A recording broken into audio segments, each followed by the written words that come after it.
Hello, everyone. Welcome to the 6th episode of the Selopod. And I'm here with India Naia,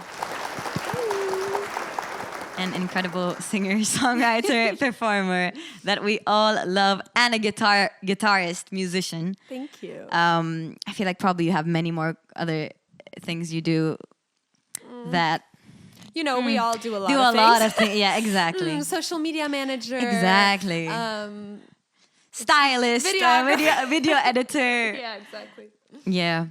But I wanted to start out from the very beginning. From the very beginning. Let's First, because you are someone who has multiple cultures in you, I think. Yes. So, like, where were you born? Where did you grow up? Yeah.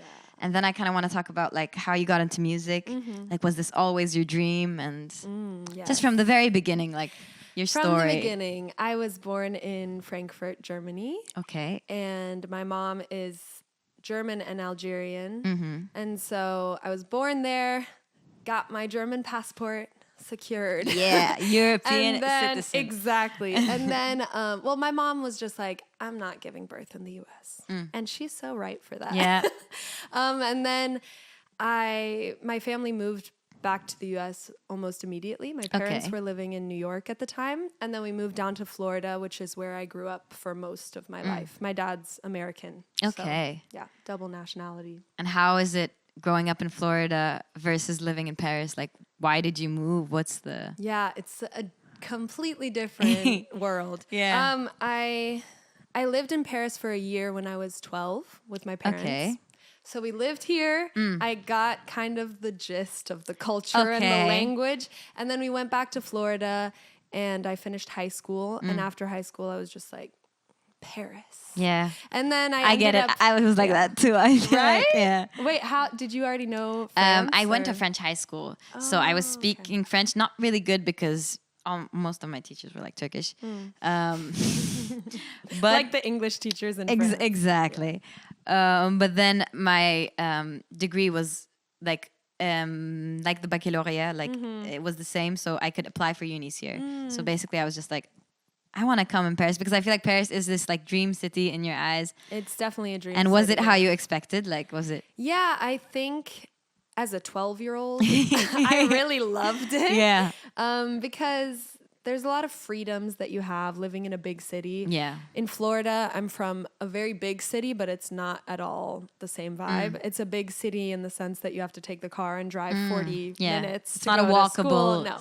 So I really loved that. And I think that's the main reason. After high school, I just was like, I want to go to Europe, specifically Paris, and like get my French to 100% and all that.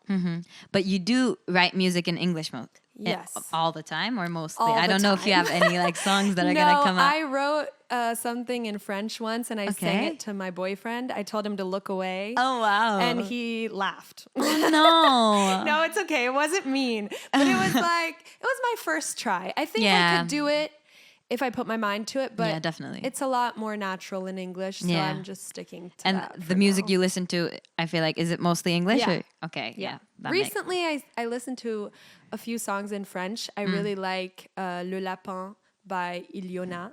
Okay, Ilyona, we did a cover of it, my producer and I. But other than that, I listen to a lot of English. American music. Because you're doing English music, did you ever in your head were you like, why am I moving from the United States to Paris? Or are you like, everyone speaks English, so it's fine? No. I thought that I was going to like work for the UN or something. Oh, wow. After high school, because I went to an arts high school. Okay. I thought, let me take a break from music. I've been doing this for a while. And I had never released any music, but I had just performed and sang and played for a long time, like throughout my childhood. So I wanted to do something else. And so I came and I did sciences sociales, which is social sciences, political science, anthropology, all of that. And then very quickly I discovered that I needed music in my life. So I dropped that and I played music again. Okay. Yeah. And when did you, well, you said you are always performing, but like, did you have people in your family that performed, or was it just you who loved music? No, my dad, he was in a funk band when he was younger. So he actually lived in Paris, which is probably also why I moved back here. He lived here in like the 70s. And he was with like a ragtag group of street musicians. Nice. And they made a band, and he was touring. He was actually touring in Germany when he met my mom at a concert of his. Oh, wow. Yeah. That's so nice. And now you're a musician. Like, it is the cliche, but it's a full circle thing that totally. Now you're in Paris doing music. It's like totally, yeah. Wow. So they met there, and then when I was little, I begged for a guitar for Christmas, and I got that when I was 7. And then he just taught me guitar at home. I never had a proper guitar teacher besides my dad until high school, I think. So yeah, it was a lot of practicing at home with him. But I really love that you do like accompany yourself, because I feel like as a singer, being able to like be kind of independent and do like just sing and perform on your own is really cool. And I love that you like, it's a part of you, like you are a guitar player. And I do think a lot of times singers are like, you're just a singer, but I feel like seeing you sing and also play guitar really good, I think it is very like inspirational. That's cool. Sometimes the imposter syndrome creeps in. Yeah. Just because like, you know. Of course. But I do force myself to be like, yeah, I'm a guitar player. Like, I've just been playing for too long to be shy about it. Even when I am like, okay, I'm maybe not as good as these other people who have concentrated on the guitar their entire life and who don't sing. Yeah. Of course. It's definitely. like, of course. But this year, I'm actually starting to try and play guitar for other people's projects. So I have 2 projects that I'm playing on this year, which is exciting because it's the first time I've ever really done that. That's so nice. I'm 27, it's like, girl, get to it. Come on. But I feel like seeing you perform on stage with a guitar. Well, I have a guitar, and I used to always, I feel like a lot of things you're telling about like your story remind me of like myself. Not to be like it's about me, but that's why it really inspired me seeing you play guitar on stage and singing, because I used to always like perform with guitar and sing to my family. Like that's how I used to kind of, I got into music doing like covers and singing for people performing, and I always had my guitar. And then when I came to Paris, it kind of became a thing of like, I don't know, I saw, as you said, all these like crazy guitar players, and I was like, I'm not a guitar player, I'm a singer. Okay, so I should just sing. And then I stopped playing. And I think seeing you play was a big thing where I was like, this is how I want to play guitar. Like I was like, this is like the perfect like singer, but it's also a tool, I think, probably for songwriting. Totally. And just like having your ideas and being able to play your ideas on an instrument is really cool. And I wanted to ask, like, for songwriting, is that the tool you use? Like, do you go with guitar? Is that your... Yeah, so it depends. Sometimes my producer will come to me with an idea or just like a short snippet of a song. And that's, I think, how Leave Me the Fuck Alone was made, my next single, first single of my new project. And then sometimes I pick up the guitar and I really try to like come up with something by myself. And it doesn't happen all the time. I should do it more, but there's one song on the new project called Maybe, and I played it at my last concert, the one that you came to, and it was like, I sat down with the guitar and I had an intention and I had a goal, and I was like, I'm gonna find a riff, just a little riff.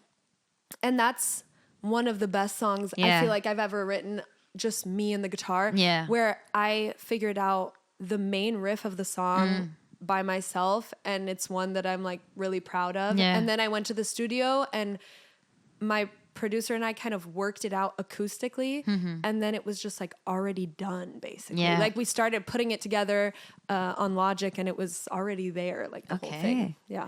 And did you like, before you had your producer, like, were you always kind of writing songs? Like, when did you start? Not really. Honestly, I wasn't. I was doing a lot of like what you said, covers, playing for friends, always for my family with the guitar. And my dad, when we lived in Paris, actually had me busking with him at 12 years old. I would love to see those videos. Girl, they're out there. Tell me, like, what kind of songs there. would you play? So we played a lot of jazz and blues and funk. And that's kind of how I ended up going to a jazz school here in Paris, like all of that. And that's what's made me the most comfortable, I think, as a guitar player. Like, accompanying myself is because of all the days that I went literally to Saint-Germain-des-Prés with the guitar, my little Squire. Oh my God. With my dad. And like at the time I was so embarrassed. And now I'm really happy that I did that. Yeah. I'm grateful now for the experience. Getting that kind of experience when you're young, I think. And it wasn't bad. I mean, it was great. Like I was just 12 and was like, what if Stacy sees me from sixième? Like, yeah. So. But I feel like, that probably, like, just playing a lot, that experience just helps you. Totally. But so we were doing a lot of covers, and then I wrote a few songs here and there, but I really was always playing covers. And I think it's kind of weird because now that I'm really focusing on my own music, I have a little bit of a split personality when it comes to covers and my stuff. I play cover gigs still today. I play at like a hotel. I play, to live. And it's so easy. And then when I play my own music, I'm like, whoa, I'm bearing my soul. Like this is really your words. Deep and really hard. My voice starts trembling. When I can sing whatever cover and I don't care. Like I just don't care. And I didn't think that would like affect me, but it kind of does. Because I feel like songs, like when you're writing songs, comes out from like a very emotional place. And it's like when you normally meet someone for the first time, you wouldn't tell them all your secrets and all your like deep thoughts and insecurities. Or I would. Okay, maybe. Well, maybe. But here you are going to like a place and you're performing for people and you have to tell them all that, like you have to bear it all out because your songs are literally that. Like it's and also, I don't know, there's this thing of security, this like security blanket that I feel when I'm singing covers that's like, no matter what I'm playing, even if I'm playing a new song that I learned a week ago, like I've been playing this shit since I was like little. So I don't know. It's just less scary for sure. Yeah, definitely. But do you think there's like stuff like, what subjects do you tend to go into in your songwriting, or does it just like, do you think common themes in this music that you've made? So the first EP that I put out was very much girl power. It was very much Kız neşesi. Yeah. That means in Turkish language lesson. Let's go. Girl happiness? Yes. Okay. So it's really that. Yeah. For me, there's one sad song that's called Globe. And and that's like about a romantic relationship. Then there's one song that's more of like a self-discovery, I'm 25, help me, Lord, song. And the rest, even though it might allude to romantic relationships, it's very much like girl power, for lack of a better word. But it's very much about like just being comfortable as a woman and like having fun. And that's what I was trying to convey in the first EP. I think this new project is more personal. It's more real. So that's good. That's the goal. Do you think it's going to be harder to perform these new songs if they're more personal? I haven't performed them a lot. I performed them one time. So honestly, we'll see. But recently I've been working over the live again with my drummer, and it's fun. Yeah. So honestly, maybe I've just grown as a person, but it's fun, and hopefully on stage I'll be able to have fun and just like transmit the energy that I'm trying to put out. But I love the fact that you said about the busking too, because now like you are like a seasoned performer when you have been doing this for a long time. And I think it shows. But I think like when I see you, like it looks professional, but now it makes sense with the story that you're telling. Good. Okay, why this girl is like so comfortable with her instrument and like vocals. We all know like you're really good. Like I think it's just like. Thank you. It's not. It doesn't feel that way because busking is very different. Yeah. But I feel like I'm very comfortable with a crowd of people. The thing that I'm not comfortable with yet, I'm manifesting, is the technical side of being on stage. Okay. The lights, because once you're on stage, the stress of it all really gets to you. And I'm not used to that part of it yet. I think having played for so long on like any street corner, in any bar, in any restaurant, has got me really comfortable with certain aspects of the live. But yeah, there's definitely more to work on for sure. And I feel like the more you your career kind of goes, the places you're going to play at do change, even in size and in equipment. Definitely. And you have to kind of adapt to that. And I can probably imagine it's not the same when you're on the street with no feedback, nothing. And then now you're like, I don't know if you have ears or anything. Yeah, totally. Yeah. And I mean, playing on the street is like a whole other world because it's hard to connect with an audience who's not there to listen to you. Méfiant, which means kind of like suspicious of you, kind of like, oh, what are you doing? Especially when you're a 12-year-old. Yeah. But like, so you really do learn how to connect with random people, how to bring them in. But being on a stage with lights is a different animal. So I'm looking forward to getting used to that. And I was wondering, like, because like we talked about the songwriting and the performing, like there's a lot of different parts of this being like a singer-songwriter and musician. Like, what's been your most favorite part of like the process of being like an artist? Performing, yeah. Yeah. I haven't even played my music a lot yet, but that's the best part. Yeah. Even when I'm so scared, that's like the best. Yeah. That's the only part that matters. Okay. No, that's not because true. I'm curious. That's not true. But like of course, I want people to be able to hear my music at home and to listen to it when they're crying in their bed or when they're like dancing with their friends. Like that's great. But being on stage, I feel like for the performer and for the audience is just it's like a single moment in time. You know. Yeah, definitely. It just But I do think, like, I've talked about this with Zara too. I feel like we both said we like performing, but we do feel like, I think, most comfortable in the studio. Like, that's the most joy. And I don't feel the most comfortable in the studio. I find that so interesting. Yeah, I mean, I wouldn't say I feel the most comfortable on stage, but I do not feel the most comfortable on studio. The Really? I've heard that a lot from different artists. Since I grew up with a very, like, rough way of playing music, even my guitar playing, you know, I'm getting into my tone and my sound now. My dad taught me how to make it work in like any condition. And I think that's great, but like really getting into pedals, getting into different sounds and all of that technical stuff has come later. And so I think that's why in the studio, it's not that I'm uncomfortable, but it's not my favorite part. Okay. Yeah. That's interesting. Yeah. I love the fact that like everyone has their different things that they... Yeah, definitely. And speaking of your sound, so what do you think right now, like guitar to like, is there like, this is more for like the nerds, probably the guitar nerds, but yeah, what defines your sound right now? I didn't know what to bring. I didn't know what would fit in my tiny purse. Yeah. So this is what would fit in my tiny purse.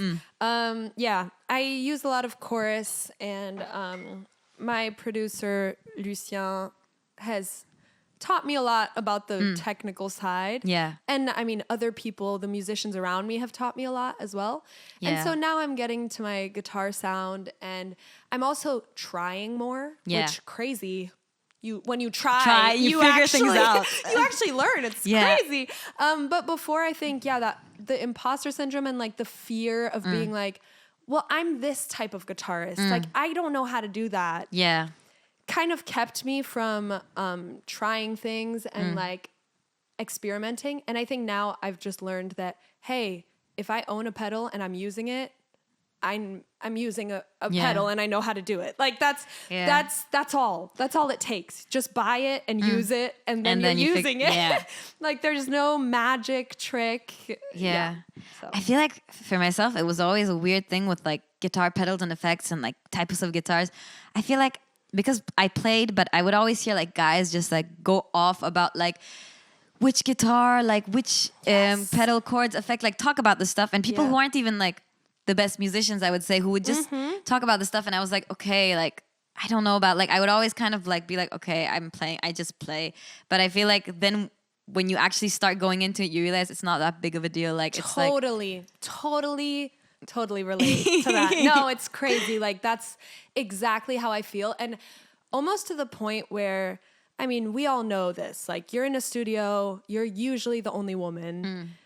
You're there, you're not necessarily feeling legitimate enough to be like, I like that, I don't like that, because you don't know all these technical things that maybe the engineer knows, which is normal. And you learn, like that's also a thing. Totally. Like, and I think that we're just a little scared to learn because everybody's scared to be caught trying. Yeah, and so some people don't want to like teach. I feel like they just like, okay, she won't understand. But then when you actually do it, like I feel like, I don't know if you ever record yourself, like just go in like record your own vocals and do stuff, but I feel like then when you're doing it, you just realize all this stuff. Like of course it takes time to learn stuff, but then you learn it, and it's just a skill added that you didn't learn because you thought it wasn't like for you, or people didn't like care to explain to you because and you think that it's gonna be difficult, and you think that it's this whole mountain. I mean, that's in any job. Yeah, like, exactly. To learn a new skill is scary. Yeah. But I guess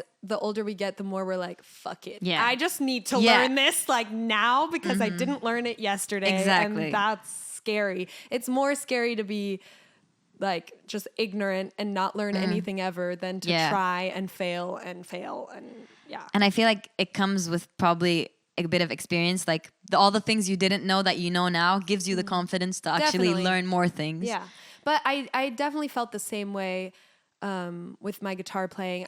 I was sometimes just like, I don't even care about that stuff. But that was almost a front. Yeah, I get it. I get it. To be like, I don't care because I don't get it. And then there's the other side of I'm putting emotion into my music, and that is really important. And that is a lot of times something that people who are really focused on technicality lack. Yeah. And it needs to be a collaboration between like the two things. But yeah, I understand how you felt. Yeah.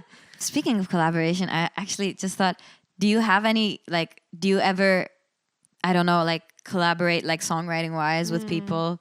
You said your producer sometimes gives you ideas, but like, how do you feel about like working with maybe other artists? I don't know if you have anything you're working on with someone like. I don't have anything. I would love to. I would love to have a feature in French on one of my songs in the future. That would be really cool. I feel like that would just be like a proof of my experience in Paris, and like kind of like a little time capsule that I can look back on, which would be really cool. So that would be great. One day, if I can put some German in there, sprinkle it in, that would be fun. Yeah. That's not like for right now. Yeah, but, I understand. Please, let's make a feature then. Yes! That would be fucking No, cool. that would be I would love so to hear fun. that. Yeah. Okay. No, that would be super fun. So I would love to do that. I haven't done it yet.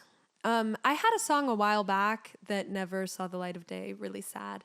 And it was going to have 2 features. Okay. One guy in the US and one singer from Paris. Okay. And honestly, it should come out. It should come out. It really should. Yeah. Even though it's like tucked away in a closet somewhere, we all have those songs. Yeah, of course. Honestly, it's very much baby India, and it's very R&B. It's very beautiful. Yeah. So, yeah.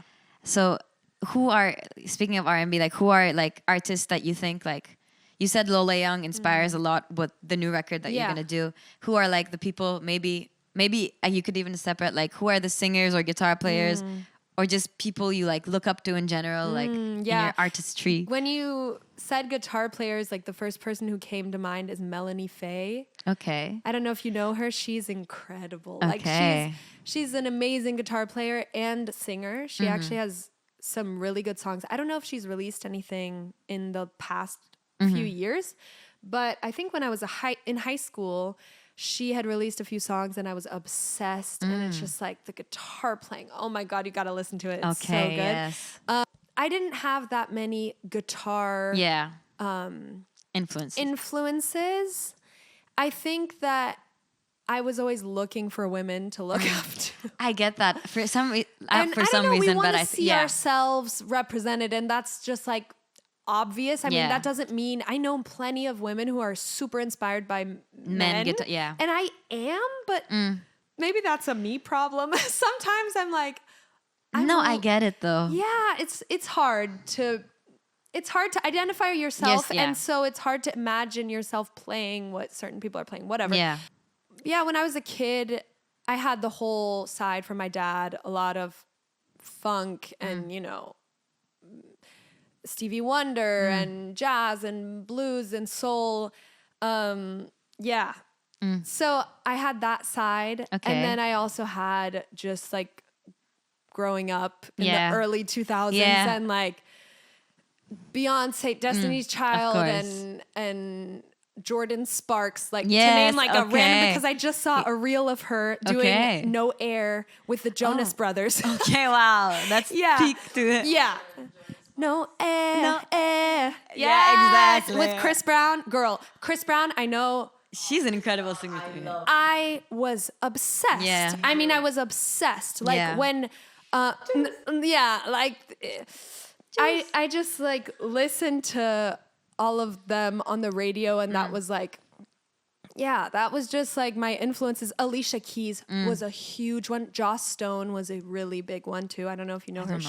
She's an incredible singer. Okay. She tours all around the world. She's a soul singer, like really. So, and then nowadays I listen to a lot of female rap. Yeah. Like a lot. I mean, I have different phases, different genres for different phases and stuff. But I'm obsessed with Megan Thee Stallion. And even though my music is not at all related to like what she does, she influences me. Yeah, I think the energy is huge, in like it's in my brain. And when I want to feel good, I listen to her. And when I feel like crap, I listen to her. I get it. So yeah, there's a lot of different stuff in there. Okay, then if you could have like a dream collaboration, oh my God, who would you have like on a feature? Oh my God, I can't even imagine.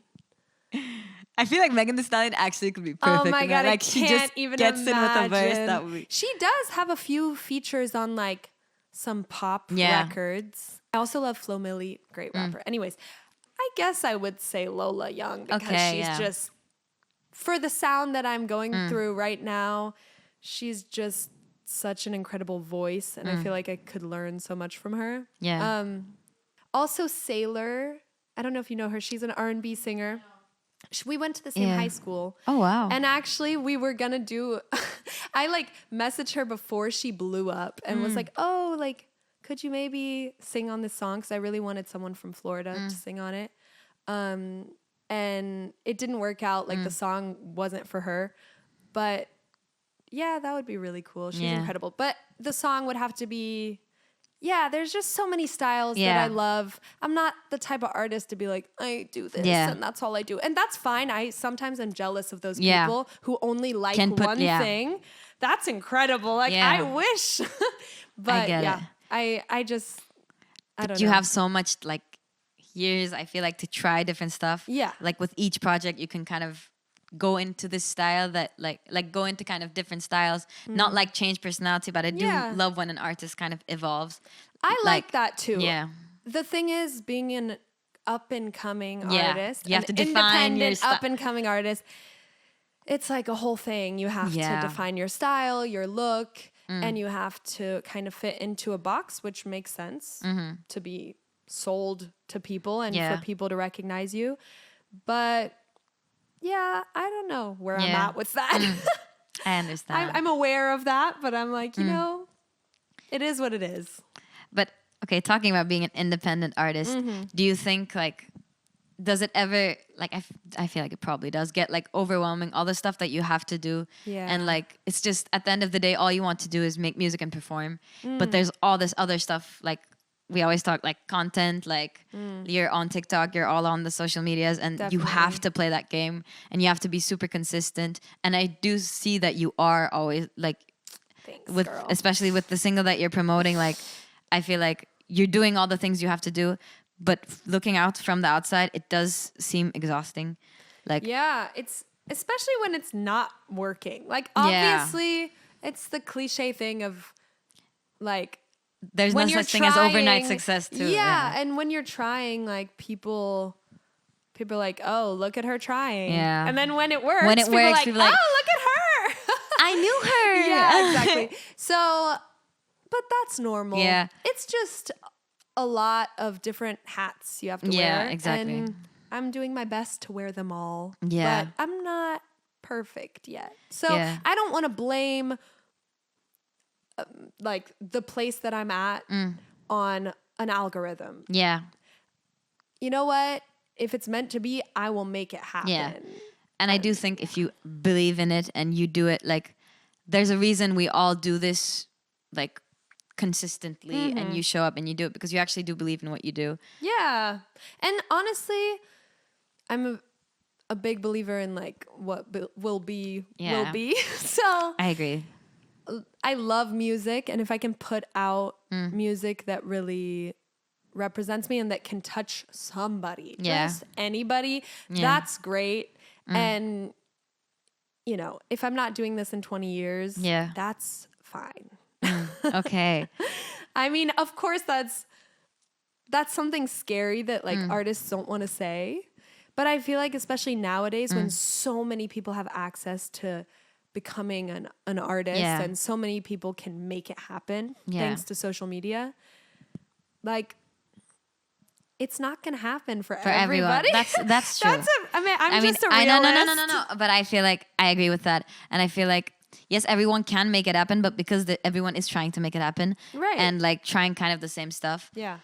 I think there's definitely a bit of like luck, a bit Totally. of not a bit, a lot of luck involved. It's like a bit random, but like you do what you have to do, and right now at this stage, like you're putting out stuff and you're gonna promote them, of course. Like Yeah, that's that the doesn't way mean to, I'm not going to try. Yeah. Girl, you're going to catch me trying. Yeah. Contacts. Context. Yeah. Oh, totally. Yeah. And I mean, I'm already like super grateful for the experience I have and the resources Yeah. and like I have a supportive family behind Yeah. me, which not everybody has. So I'm in no position to complain. Yeah. And I'm just trying to do it and That's we'll good. see what Yes. happens. Okay, speaking of what happens, do you want to be in Paris for the future? Like, do you have that? Because Yeah. with Zara, we always talk about moving. Really? Yeah. But I want to ask if you see like yourself living in Paris, like how does it, or is this, as you said, like you wanted to look back on this chapter. So that makes me think, is this going to be a chapter that closes at some point? No. I really like Paris. I really like Paris. I could change my mind, but for the time being, I really want to stay here. Yeah. Yeah, especially with the US and what's happening over there right now. I'm lucky enough to have European citizenship, Yeah. so I'd Yeah. like to continue my life here for at least a few years. And then we'll see. Yeah. Well, okay. We're coming towards the end of the episode. Ask about the producer. Oh, your producer. Yes. Okay. Can you tell us more about this producer that you keep referencing that you're working mysterious- And this mysterious drummer. This mysterious drummer, producer, and boyfriend. That's the thing. I didn't want to, because you were saying drummer and producer. I didn't want to be Yeah. the one to like blow up the cover. I There's don't no know. cover here. Okay. It's not on the DL. Okay. My producer is my drummer, is my boyfriend. Yeah.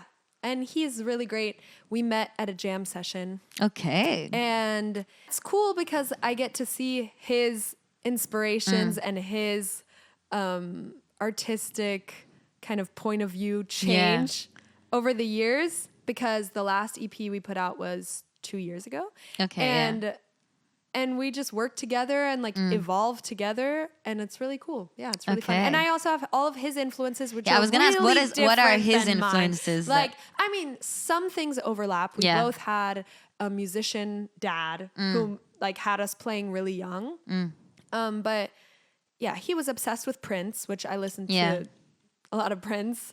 We were actually just listening to Lenny Kravitz the Okay. other day, and he was saying how he listened to all of the albums when he was a kid, and he was like obsessed and was like singing all the songs. Oh, And wow. I didn't really listen to Lenny Kravitz. I mean, I listened I know to the hits. Yeah, yeah, right, yeah. I listened to the songs that were on the radio, and I'm sure my mom played Yeah. the songs, but it wasn't one of my major inspirations. And so I kind of got into, I discovered him later. I actually Yeah. saw him live. Okay. Yeah, that was cool. Yeah, so it's like a mixture of influences. Sometimes it's a culture clash Yeah, where I'm like, no, and he's like, that's weird. And I'm like, that's weird. Yeah. But honestly, it's been working. So yeah, it's cool. But like, okay, this might be like too much information, but is it like having a relationship, like a personal relationship with the person you work with in your music?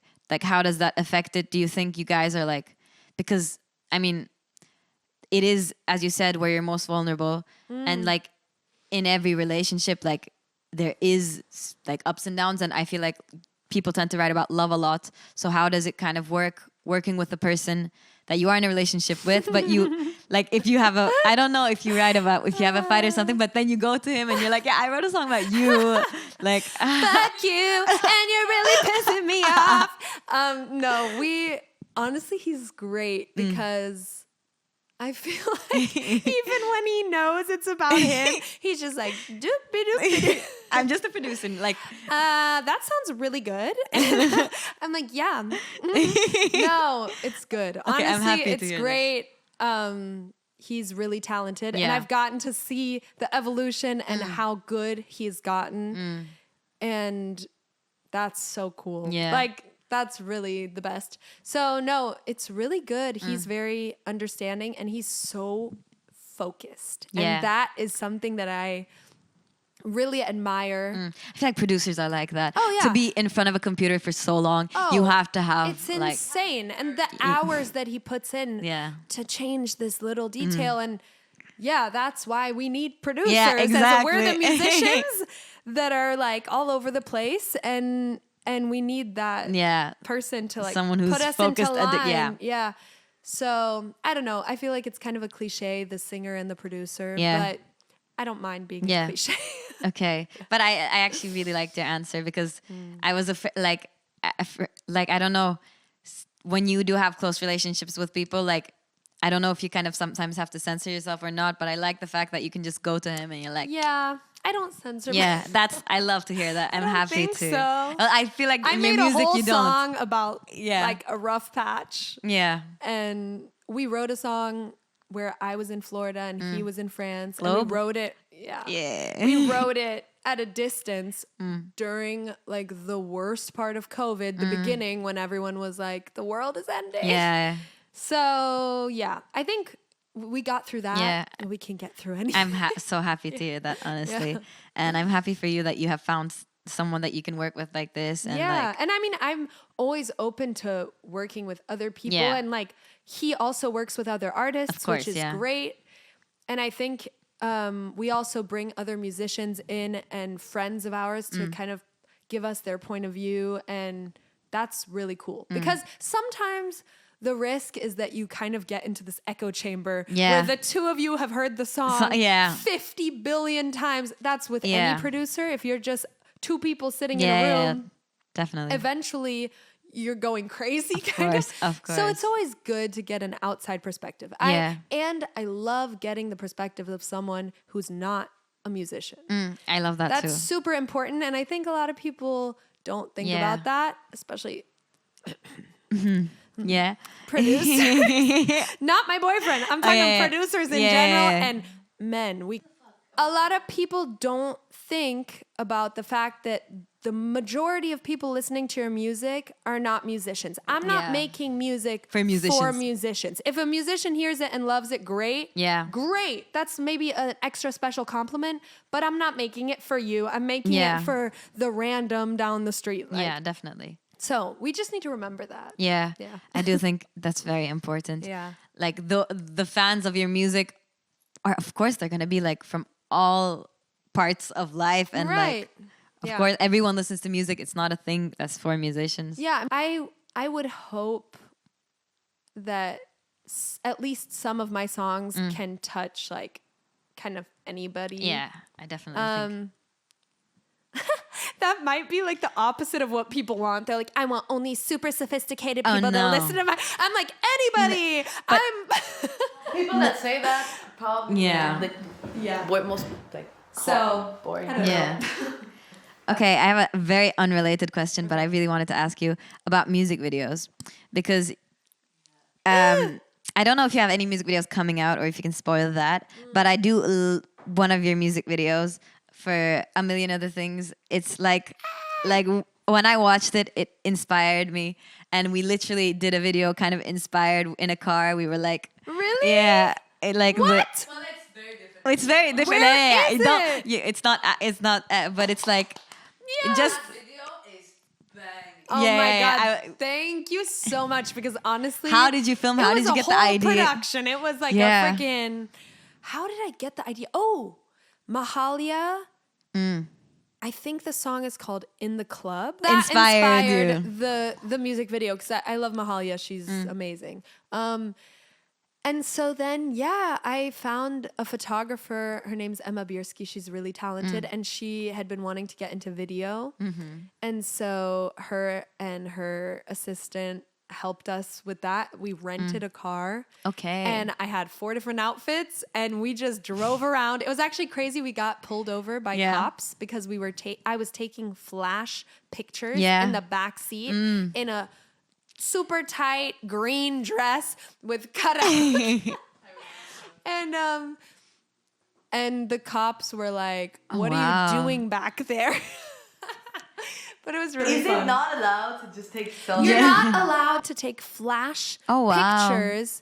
In the back of a car. I don't know if you're not allowed, but it's like distracting Yeah, to okay. the other cars. Yeah, the car was sick. It was pretty cool. It was Yeah. pretty fun. I'm really happy. Obviously, looking back, there's things that I would have done differently, but I'm really happy with that video. It's a fun song. It's just supposed to Yeah. be a fun song. Yeah. And I had fun. A fun video. Yeah, I had fun. It's Okay, really I will let good. you Yeah, know. it was cool. Follow her to see all the updates and whenever, because I feel like people should see you live. They Oh, deserve that experience. Thank you. Oh, that's what I was gonna say. I'm detaching from the results of this project, and I think that's super freeing. Obviously, there's always like days where you're like Yeah. over analyzing and stuff, but I love the music enough to be like, fuck it. I just want yeah. somebody to hear it. Anybody. Yeah. Anybody. And I feel like that's the thing, promoting. I mean, we can look at it in a negative way, but at the end of the day, what you want is to reach people who are going to listen to your music. Totally. So I feel like. And posting is free. Yeah. And that's why I'm about to spam you hoes. Yes. Posting we love is it. free. Yeah. Thank you for being with us you for today. having me. And thank you for your energy. And thank you for being inspiring. Thank you. On stage. And You guys even inspire me. No, Confessions shut inspires me. up. No, actually, I'm happy I remember This is what I mean when you support. I feel like. Confessions inspires me. I'm not joking. When I leave your concerts, I'm like, I'm ready. I'm ready to go. I'm ready to write. I'm ready to sing. Yeah. It's really cool. Literally, that's crazy It's because really cool. during your concert, I was just like, I want to play guitar again. I want to sing again. Like it was like I feel like You should. I want to see you playing more guitar. I see you on TikTok. I see you. Told her to ask you for Yeah. guitar lessons. Let's do it, girl. But There's the imposter syndrome kicking no, in. shut up. Because honestly, I just want to play like you. Not gonna lie. But yes, thank you for everything that you do. Thank you. And thank you, Zara, Thank again you. for helping.